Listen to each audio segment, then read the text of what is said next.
گروه ایجادی تلویزیونی سیما در یک قطار بازارهای دیهاتی پنجکین با نرخ محصولات شناس کردید.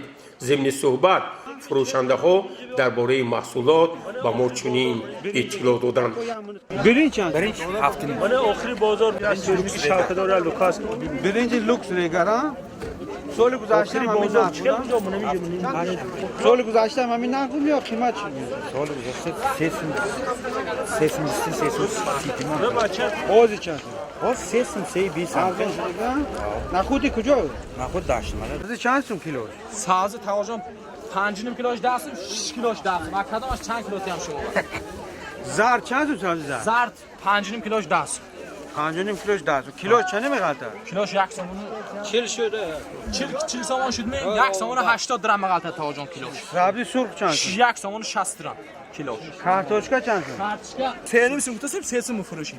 Coş bas ses somunu sitin sesim. زرجامه چند بود؟ Zarcım yaksım 80. Yaksım 80.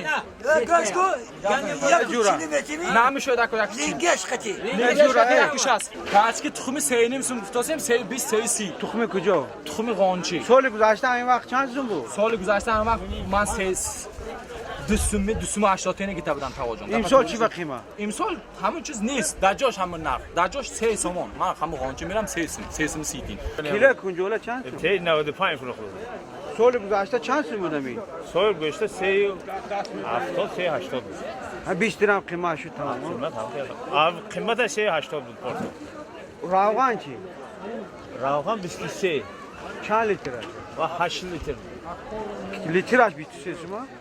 123 سومون بکلاش که 8 لیتر می 8 کیلو 8 کیلو 8 کیلوش 123 سوم. این نرخ اپتوم میآورد. نرخ همین ولی خودتون میبرید من یکم دستم. اور چند؟ اور 225 سوم 235 اور دی کجا؟ اور دی همین اور دی همین خود 3 سال اور دی یکم چند سوم؟ ویش اور دی نوویش 35 سوم اور دی نون کرم خوردگیش 25 سوم اور دویم چی؟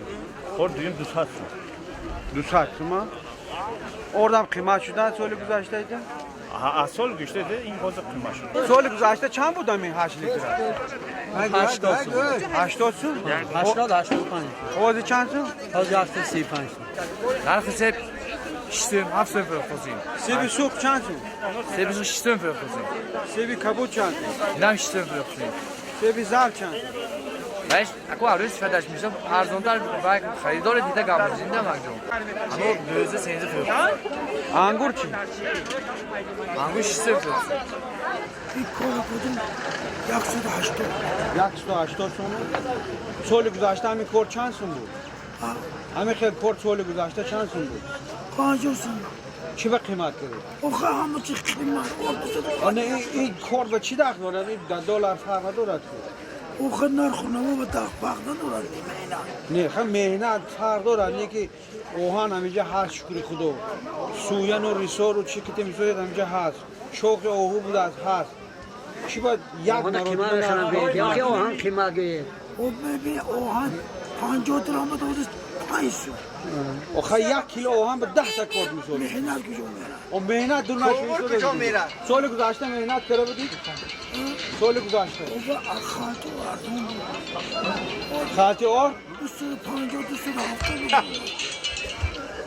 خانه چند سوم بود نرخ؟ بلان بول 70 80 سال گذشته 50 بود و 80. توار چند سوم؟ توارم 100 سوم میتی چند سوم؟ میتی 50 سوم سال گذشته چند سوم بود؟ 25 سوم و 50 سوم. آخه اما قیمت ده مردم از کجا پول می‌آورد؟ 50 بود شما 60 کنید این سال. گوشت می چند بود آخه گوشت این چه علاقه مانده؟ 250 تا یکی میاد شما زاتو یک تنی 10 تا می‌فروشید. چی بخی یکی میاد دوست رفتن می‌آرد چی؟ گوشت مانده اون گوسفند در یک کار چه؟ بارات این همه چی دادی که آمدن دیگه همین چند سوم همین سیبی؟ 10 ها؟ همین سال گذشته چند سوم بود؟ سال گذشته 7 سوم 8 بود. چی به قیمت شد؟ چون این درخت 3 ساله است سالش فرق میکنه. نه هم سال گذشته 3 سالش 5 سوم. چه 3 ساله نبود پارسال 2 ساله بود. Farketleş devam ediyor. Liman nişte nispeti soru güzel. Darafta seba. Sevsi. Aşsın. Boş yol için. Yak gitsen nişanlı. Sevza.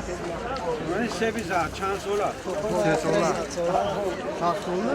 Chance ola. Sola. Chance ola çıkeli. Rogan gol.